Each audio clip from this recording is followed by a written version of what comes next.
विदेशों में एक रूल हुआ करता था कि जब घर बेचे जाते थे तो जमीन जितने गज जमीन पर खरीदनी होती थी उतनी ही आसमान में भी खरीदनी पड़ती थी। अंग्रेजों ने ये रूल कुछ समय के लिए भारत में भी लगाया था और इस रूल से वो किसी को भी तंग करने के लिए उसके घर के ऊपर घर बना देते थे कि तू जमीन पर बना, अगर हमारे खिलाफ प्रोटेस्ट करेगा, हमारे खिलाफ कुछ बोलेगा तो तेरे घर के ऊपर हम अपना घर बना लेंगे। फिर हमारे पंडित मोतीलाल जी ने क्या किया कि ज़मीन खरीदी।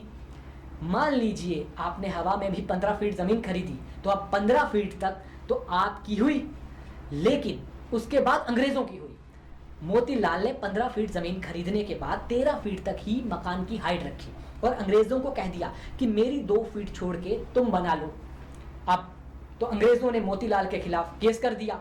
अब मोतीलाल हिंदुस्तानी ब्राह्मण थे तो आ गए अपनी पर और कहा जिस तरह इन्होंने मुझे ज़मीन हवा में बेची, अगर ये हवा में नहीं बना सकते तो बेच कैसे सकते हैं हवा में। तो तब से अंग्रेज़ों ने इस कानून को बदला, आगे से हवा में ज़मीन नहीं बेची जाएगी और इस कानून को बदलवा कर अंग्रेज़ों को घुटने पर लाया मोतीलाल नेहरू जी ने। अब ये कहानी सुनाने का मेरा मकसद ये था कि कुछ लोग मोतीलाल नेहरू को अंग्रेज़ों का एजेंट भी कहते थे और मौका परस्त भी।